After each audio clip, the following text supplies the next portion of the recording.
Bob Dylan almost wrote a song about the Medicare for the Lazy Man podcast. The Medicare podcast that crushes other Medicare podcasts like the bugs they are.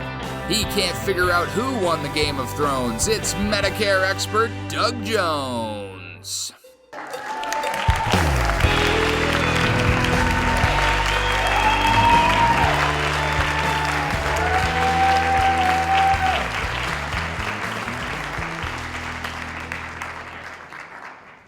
Hello, everybody. Welcome to another exciting episode of the Medicare for the Lazy Man podcast. This is your perky Medicare expert, Doug Jones, as my Canadian nephew, Drew McMillan, may have told you. I am back in Arizona, and I am proud. And I'm happy to share Medicare knowledge with those of you who are approaching your Medicare metamorphosis. It's not easy to say, Medicare metamorphosis, but it is indicative of the fact that all of us, if we live long enough, are going to be crossing that threshold and having to learn about that health insurance plan the government provides for us in order to not screw it up. We have to tread lightly and tread carefully, and hopefully with the proper instruction, it won't become a problem. Well, I like to say that I've provided the proper instruction with my book, Medicare for the Lazy Man. 2023 is the current edition, and you can pick up a copy of that book at either barnesandnoble.com or amazon.com. At Amazon, you can get one of several editions. The hardcover is my favorite because it's such a magnificent creation, but most people buy the paperback. It's a lot more cost effective. And then, of course, we have the Audible book, wherein I do the work for you. I do all the reading. I pronounce all the difficult words. I turn the pages. I announce the chapter headings. You barely have to do anything. Just lay there and let the knowledge wash all over you. And then, of course, if you want the very, very inexpensive the ebook, then if you've got a reader device that Amazon will support, then they'll shoot that book right to you almost instantaneously for a very minor price. It's less than $4, and you'll have it right away. So I would say that if you're looking at a Medicare encounter in the next 6 months or so, might be a good idea to get my book, Medicare for the Lazy Man 2023. So I am back in Arizona. It's sunny. It's beautiful. I can't wait to get outside and manufacture some vitamin D. I'm looking at my friend Randy Carson, who appears to have been manufacturing vitamin D for quite some time. Randy, it's good to see you again. I'm glad to be back in town. Well, I am glad to see you in town, my friend. You know, when you're out there in Pugsley land, yes. I just feel totally out of sorts. I don't know why. Well, amazingly enough, so do I. Pugsley and I are not the best of friends. He avoids me like the plague. Everywhere I go, he's not there. So I'm assuming he doesn't want to have anything to do with me. Well, you know that I have an Alexa device, right? Yes. Okay, so as we were waiting, we were winding up the episode here. I looked over, and Alexa just floats stories by you, throughout the day, and asks you what you want to look at and what you don't. Well, while I was waiting, she floated a story across there that says today is Mental Health Day. Uh-oh, does Pugsley know that? I wonder. I don't know, but I asked her and she said, well, go ahead and ask me what a mental health tip would be. Uh-huh. And I did. And she said, stay the hell away from Medicare disadvantage plans, is what she said. That's good advice. Alexa just gave you advice that is worth whatever you paid for her many times over. I know. I thought, wow, that's really awesome. Alexa's so deep into my knowledge base. Sometimes she scares me, but that particular one I'll let go of. Well, she may be happy for the reason that we expressed in the last episode. The apparent Cigna health insurance company, a huge organization, giving some serious thought to divesting themselves of their Medicare Advantage business is that's big news. That shows that we're doing something right, and our war is not lost. It's right. We haven't won the war yet, but we might have won a battle. That would be the first step in our eventual victory. And I'll bet Alexa is very proud of us for that. I bet she is, because normally she doesn't come up and give me many accesses to mental health. I don't know whether she thinks I'm behind, I'm just over with it. I'm just hopeless. There's no mental health tips good for me, but this particular one she did. Well, I'm happy that she's in your life, and may she always be the source of happiness and joy for you. In fact, now that we've mentioned Medicare Advantage plans and the stress that they're under, I've got a couple of short little blurbs here about current events in the Medicare Advantage realm. And I want to pop those into our podcast episode. And then I've got a sleep-related article. Depending on how quickly I can plow through that article, I may have this time a quiz for you, medical myths about sleep. And so there are 5 elements to the sleep quiz, and I'll be asking you whether or not the answers are correct. So I'm more than willing to participate in your sleep quiz. Wonderful. Well, let's see how far we can get in the more important episode content. The content curator has been so busy. Remember, I told you that going to Illinois, she gets to see all of her old friends, and then coming back, she gets to worry about her friends. She's left her friends, and so now she has to say goodbye to all of them. And I don't know what she's doing in the other room now, but it's not content curation. I'm hoping she comes back to the business that we're all here doing pretty soon, because I prefer my content curated. When the curator is not working on it, I feel as though I'm a little bit out to sea. So anyway, I have some blurbs here that have to do with changes that may negatively affect Medicare Advantage plans. The CMS, that's the outfit in the government that oversees Medicare, they have proposed rule changes.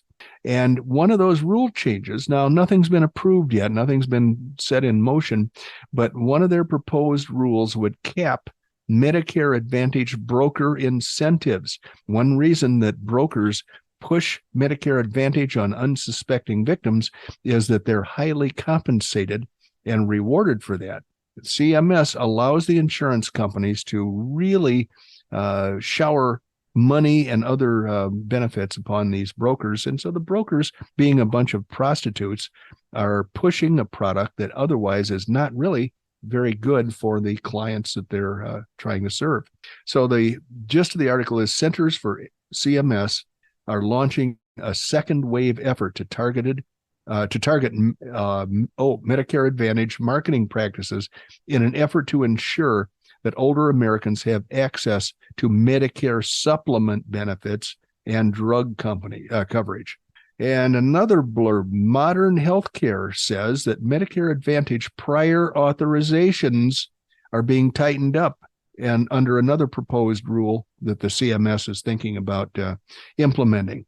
The prior authorization is the process by which, if you're covered by a Medicare Advantage plan and your doctor says that you need some treatment, either by a specialist or a surgical procedure, let's say, you have to get permission from the bean counters, not the doctors, but the bean counters that run your Medicare Advantage plan. Somebody else other than you and your doctor are deciding your Medicare or your medical treatment rules. And often the permission to get consultation with a specialist or to have that surgical procedure is denied. And the reasons for denial are often just cash flow for the Medicare Advantage plan. So they're thinking about instituting rules that will allow more of the permissions to be granted, forcing insurance plans to pay more attention to the needs of their insured people. Medicare Advantage insurers face new regulations governing marketing prior authorizations and supplemental benefits under a proposed rule that CMS is thinking about. The draft regulation also would raise network adequacy standards and promote the use of biosimilar medications, and is another step in a campaign by the president's administration to rein in health insurance companies participating in Medicare Advantage. Well, if it all relies on the president, I think it's going to be a fairly bleak, half-hearted effort. Here's another article. The government looks to tinker with new caps on Medicare Advantage broker payments. The federal government is proposing to rein in health insurance companies that entice brokers with lavish bonuses to sell their Medicare Advantage plans by placing a firmer cap on broker compensation. Let's see. The Biden administration seeks to crack down on Medicare Advantage plans. Under a draft rule issued Monday, the CMS would be required to work harder to encourage customers to make use of the extra benefits available to them rather than the companies merely invoking them as a selling point. A lot of people buy Medicare Advantage plans because they're told that they have wonderful dental coverage and vision and maybe hearing, and come to find out that often those coverages are subject to very strict negative regulations. There are few dentists in their dental networks, for instance, or you have to change dentists in order to be able to use those benefits. So they use them as sales tools, but they're not always very well designed. They're not always very user-friendly. So the proposal would help Americans with Medicare drug benefits gain access to biosimilars, less expensive versions of biologic drugs made from living cells or other organisms. That's news to me. So those are some headlines that are worthy of hearing about because they give us a little encouragement that Medicare Advantage plans are going to have to put their money where their mouth is. When they promise extra benefits, when they promise good service and everything else, they may actually have to start living up to some of those promises. I hope anyway.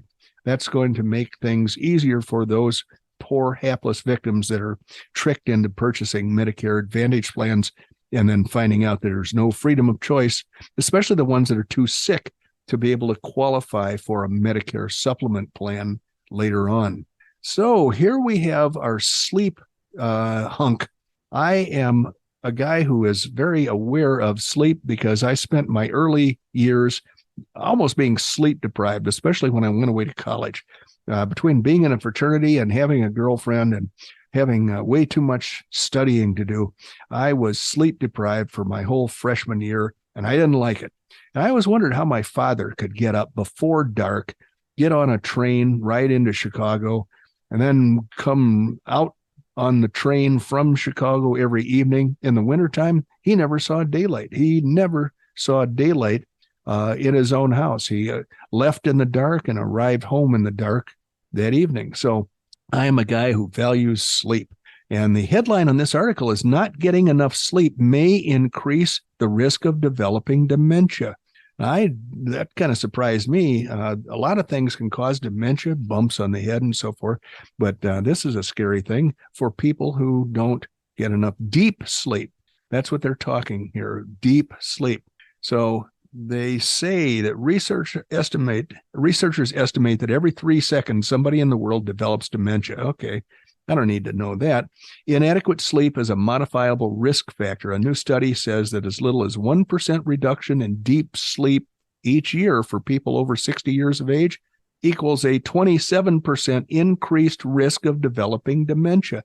Well, I'm guessing our audience members don't want to develop dementia, and this may be useful in encouraging people to set aside more time and to get more sleep. There are currently more than 55 million people around the world living with dementia. Researchers estimate that somebody in the world develops dementia every 3 seconds. The number of people with dementia is expected to hit about 153 million by 2050. Many researchers believe inadequate sleep is a modifiable risk factor for dementia. And let's see, a new study provides even more proof of that by finding that as little as a 1% reduction in deep sleep, also called slow wave sleep, each year for people over 60 years of age equals a 27% increased risk of developing dementia. For this study, researchers from Monash University in Melbourne, Australia, examined data from 346 study participants over the age of 60. And let's see, researchers reported on the average, the amount of deep sleep each participant had declined between two studies, indicating slow wave sleep loss due to aging. Scientists also followed study participants from the time of their second sleep study until 2018, looking for dementia diagnoses. Responding to the rising prevalence of dementia is one of the most critical challenges of our time. Since we don't have any readily available curative treatments to halt or reverse dementia permanently, we were interested in understanding ways in which dementia can be prevented in the first place. For the purpose of informing dementia prevention guidelines, we were interested in clarifying how sleep changed with aging and whether changes in sleep with aging were associated with dementia risk. Decreased sleep increases dementia risk. I think they made that clear. Upon analysis, the research team found a total of 52 cases of dementia, even after adjusting for a variety of factors, including age, sex, sleeping, medication use. Researchers found each percentage decrease in deep sleep each year was associated with a 27% increase in the risk of dementia. We know that deep sleep is critical for the aging brain. It helps remove metabolic waste from the brain and also to consolidate memories. It also helps to protect against other dementia risk factors like high blood pressure. Therefore, we were not surprised to see that greater declines in deep sleep were associated with a higher risk of dementia. The scientists also reported on the average, the amount of deep sleep each study participant had declined between the two studies, indicating a slow wave sleep loss due to aging. Good quality sleep is important for many aspects of health, but poor sleep is not really thought of as a dementia risk factor. These findings further reinforce the need for adults to prioritize good sleep as part of a healthy lifestyle. So then it says, what is deep sleep? Medical experts suggest most adults get between 7 to 9 hours of sleep each night. There are 4 main cycles the body goes through during sleep. 3 cycles of non-REM sleep, REM meaning rapid eye movement, and 1 cycle of REM sleep. The first 2 non-REM cycles occur as the body begins to fall asleep. The third non-REM cycle is known as deep sleep. This is the longest of the 3 non-REM cycles. At this time, the body's heart rate and breathing slows and brain waves become slower and larger. It's normally very hard to wake up during the deep sleep cycle. During deep sleep, the body replenishes its energy, regenerates cells, and grows and repairs any tissues and bones. Past studies also show deep sleep helps strengthen the body's immune system. It also plays an important role in keeping the brain healthy by helping with developing and storing memories, cognitive function, and efficient learning. Get the latest diabetes. Oh, that's a little blurb for diabetes. Why does deep sleep affect dementia? Well, deep sleep plays an important role in keeping the brain healthy, and not getting enough sleep can increase a person's risk of developing brain-related diseases such as dementia, including Alzheimer's. A study published in April of 2021 found people in their 50s and 60s who slept 6 hours or less each night had a higher risk of developing dementia later in life. Research published in June of 2021, that's just a few months later, reported that deep sleep may help clear out toxic proteins from the brain that are related to Alzheimer's disease. A study published in May 2023 provided evidence suggesting that deep sleep may help protect against memory loss in older people who have a high amount of beta amyloid in the brain, which is considered to be a major driving factor for developing Alzheimer's disease. So here are some tips for better sleep. This geriatric psychiatrist says, this study has several implications, including that loss of slow wave sleep could be a potentially modifiable risk factor for dementia, the most common cause of which is Alzheimer's. That's the most common cause of dementia. Unfortunately, there's no shortcut to getting a good night's sleep. Traditional sedatives don't improve the quality or the amount of sleep, including they don't improve the amounts of deep sleep. Medications like sleeping pills can play a bit of a trick on the brain, thinking that the sedation means that you slept well, when in fact the data shows that they don't actually increase the quality or duration of the total sleep beyond a few minutes per night. So sleeping pills can't do it.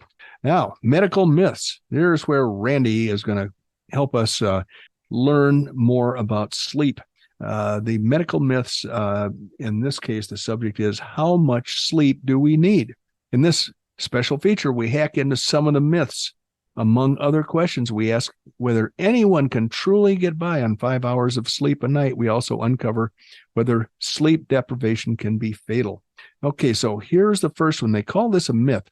Randy, number one, everyone needs 8 hours. Now, does this apply to you or not? Do you sleep? Is your goal 8 hours or more per night? No, I actually asked my personal physician that one time. I said, what's a good amount of sleep? And my personal physician has always stood by the 7-hour rule. Oh, okay. I go for the 12-hour rule. I fail most of the time, but it's my comfort zone. I would like to get 12 hours a day. So the answer to this is, as with many aspects of human biology, there's no one-size-fits-all approach to sleep. Overall, researchers suggest that for a healthy young adult and adults with normal sleep, 7 to 9 is an appropriate amount. So the story gets a little more complicated, though. The amount of sleep we need each day varies throughout our lives. So if you're a newborn, 14 to 17, infants, 12 to 15, toddlers, 11 to 14, preschoolers, 10 to 13. Where does it say college freshmen? Almost 0. Adults need 7 to 9 hours. Older adults, I guess that's Randy and me, 7 to 8 hours. So Randy's doctor was right in the ballpark of what the experts are saying. And they're saying you can train your body to need less sleep. There's a widely shared rumor that you can train your body to need fewer than 7 to 9 hours of sleep. Before Randy jumps in with his answer, the article says this is a myth. This is not true. According to experts, it's rare for anyone to need fewer than 6 hours sleep to function. Although some people might claim to feel fine with limited sleep, scientists think it's more likely that they're used to the negative effects of reduced sleep. People who sleep for 6 hours or fewer each night become accustomed to the effects of sleep deprivation. This does not mean that their body needs less sleep. So, okay, let's see. Number 2 here. What do you think about daytime naps, Randy? Would you say that those are healthy or unhealthy for the average person? I would like to say that they are unhealthy, but I know there's a lot of folks and a lot of cultures that believe in the afternoon siesta. Sure, absolutely. And they also put a lot of salsa on their food, don't they? So let's read about daytime naps. Generally, experts recommend people avoid naps to ensure a better night's sleep. However, if someone has missed out on sleep during the previous nights, a tactical nap can help repay some of that accrued sleep debt. Around 20 minutes is a good nap length. This gives the body ample time to recharge. People who sleep much longer than this could mean they descend into a deep sleep, and once awake, they feel groggy. Daytime napping is relatively common in the United States. I don't think so. But taking a siesta, I think they made a mistake here. Daytime napping is relatively uncommon, I believe is what they meant to say. But taking a siesta is the norm in some countries. Naturally, our bodies tend to dip in energy during the early afternoon, so perhaps napping around that time is more natural than avoiding sleep until nighttime. The vast majority of mammals are polyphasic sleepers, which means they sleep for short periods throughout the day. Well, that's not me, boy. Once I'm asleep, I tend to stay that way. So afternoon naps in people who are not sleep deprived can lead to subjective and behavioral improvements and improvements in mood and subjective levels of sleepiness and fatigue. That doesn't make any sense. Not all naps are equal. There's a great deal of variation, such as time of day, duration, and frequency of naps. All right, let's go on to number 3. The statement here is all animals sleep. Is that accurate, Randy, or not accurate? It's accurate. Okay, let's see what the article says. Because humans sleep and our companion animals appear to sleep, many people assume all animals do the same. This is not true. So the authors of a paper entitled Do All Animals Sleep, they explain some animals never exhibit a state that meets the behavioral definition of sleep. Others suspend or greatly reduce sleep behavior for many weeks during the postpartum period or during seasonal migrations without any consequent sleep debt.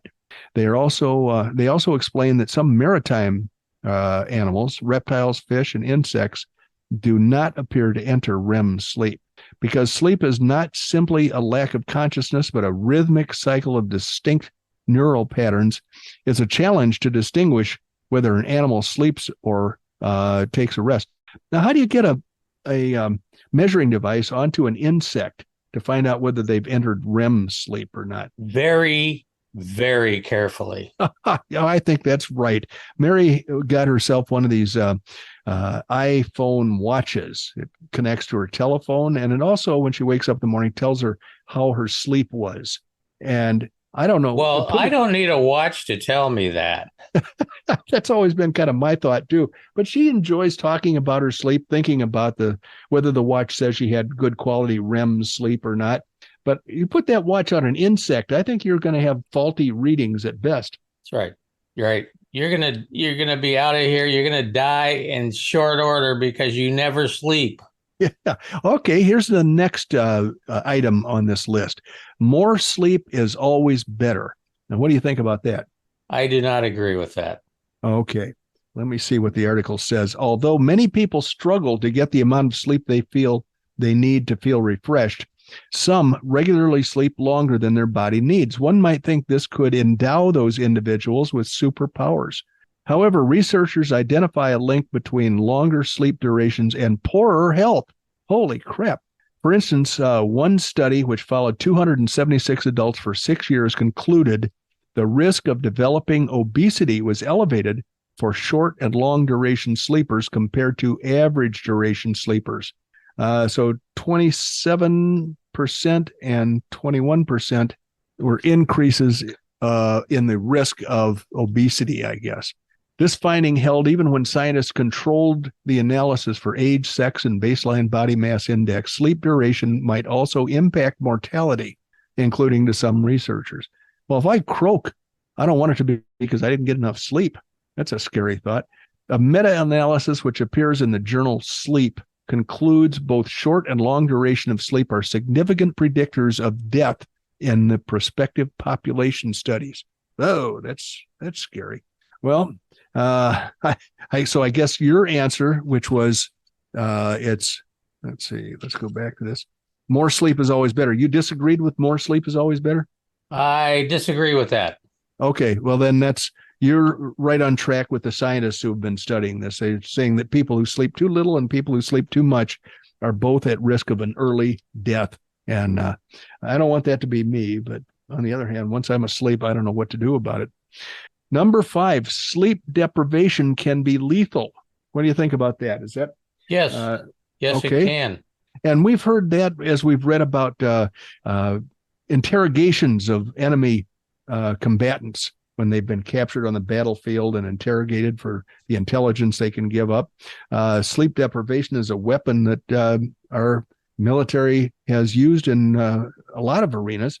And I remember also they pointed speakers and played rap music for Noriega to get him out of his hiding place in Panama, as I recall. So, well, there's another little bit of information I could share about that too. This is a very, very, very rare disease, but there is a disease called fatal familial insomnia. Really? And once that kicks in, you cannot sleep. And the people that are in that family and have that genetic deviation, they don't always get that. It doesn't always kick in, but when it does kick in, they are not going to live much past another 6 months. Is it hereditary? Yeah. Wow. Well, there's that African sleeping sickness, which would be the other direction where they sleep all the time. I forget what the official name of that disease is, but it's certainly a problem either way, I guess. Yeah. So in that regard, we've supported the conclusion the scientists have. Yeah, it's absolutely fatal because I've seen, I've read, I mean, obviously it's an interesting topic. It's a sad topic, but bottom line is I've watched a lot of articles, on the internet. I've seen, YouTube videos of this particular line of family members that have had this, and it's definitely fatal. Wow. Well, let me now the premise here is sleep deprivation can be lethal, and Randy said absolutely. So the article says there's no record of anyone dying from sleep deprivation. In theory, it may be possible, but as far as scientists can ascertain, it is improbable. Now that doesn't address the disease you talked about. So that would be different. It depends on whether they categorize that disease as sleep deprivation, which it certainly is. But so I would argue that whoever wrote this article stopped just short of the accurate facts. Yeah, that's probably true. So to go on with this, it's understandable why this myth might have taken root, though. Sleep deprivation, as many people can attest, can feel horrendous. However, the case of Randy Gardner demonstrates Randy, I wonder if he's related to you. It demonstrates that extreme sleep deprivation is not fatal. In 1965, when Gardner was just 16, he was part of a sleep deprivation experiment. In total, he stayed awake for 11 days and 24 minutes, which equates to 264.4 hours. During this time, he was monitored closely by fellow students and scientists, sleep scientists. As the days rolled on, sleep deprivation symptoms worsened, but he survived. So why has this myth persisted? The belief that sleep deprivation can kill you might have its roots in a study from the 1980s. Scientists found that if they deprived rats of sleep with a particular experimental method, they would die after 2 to 3 weeks. In their experiments, the researchers placed rats on a disc suspended above water. They continuously measured their brain activity. Whenever the animal fell asleep, the disc would automatically move and the rat would need to avoid falling in the water. It would need to act. The rat would need to do something in order to avoid falling in the water. So despite the fatalities in these experiments, later research showed this is not the norm. Rats deprived of sleep using different methods do not die. Also, other researchers who used the disc method on pigeons found it was not fatal for those creatures. Sleep deprivation is not painless for humans, though. Back in 1965, Gardner's parents were worried about their son. They asked Lieutenant Commander John J. Ross from the U.S. Navy Medical Neuropsychiatric Research Institute in San Diego to observe him. He describes a steady deterioration in function. For instance, by day 2, Gardner found it more difficult to focus his eyes. By day 4, he struggled to concentrate and became irritable and uncooperative. On day 4, he also reported his first hallucination and delusion of grandeur. On day 6, Gardner's speech became slower, and by day 7, he was slurring as memories worsened. Paranoia kicked in during day 10, and on day 11, his facial expression and tone of voice became expressionless. Both his attention and memory span were significantly diminished. However, he did not die and apparently did not experience any long-term health issues. Another reason why that myth that sleep deprivation can be fatal persists might be due to a condition called fatal familial insomnia. Aha, Randy's smugly nodding his head. See, I told you so, he says, and he was right. People with this rare genetic disorder become unable to sleep. However, when individuals with this disease die, it's due to the accompanying neurodegeneration rather than lack of sleep. Although sleep deprivation will probably not kill you directly, it's worth adding a note of caution. Being overtired does increase the risk of accidents. According to the National Highway Traffic Safety Administration, drowsy driving kills. All right, so I think on the whole, the take home, yes, let's let the article summarize the results here. Overall, we should try to aim for 7 to 9 hours of sleep. Randy's doctor wasn't far off on that one. It sounds simple, but our neon-lit, bustling, noisy lives, it's more challenging than we might like. All we can do is keep making an effort to give sleep the space that it needs. It is only through persistent research that we will eventually decode all the mysteries of sleep. If you're interested in reading more, blah, blah, blah. All right, so that is our sleep hunk for today. So, Randy, if you can stay awake long enough to escort us out of here. Man, I'm tired. I am really sleepy.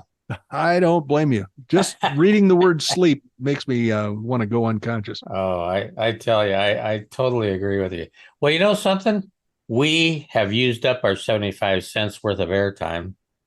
I need to land the plane and bring the bus into the station because we have definitely overstayed our 75 cents. But before I do, I want you to grab a pencil and write down this email address, dbj@mlmmailbag.com. You can use that any time of the day or night because Doug wants to hear from you. He loves it and he looks for it in his inbox every morning. Also, remember that Doug is a nationwide licensed expert to sell you and help you with your Medicare supplement planning or Medigap, whichever you want to call it. You can check us out on medicareforthelazyman.com, our really cool website, if I might add.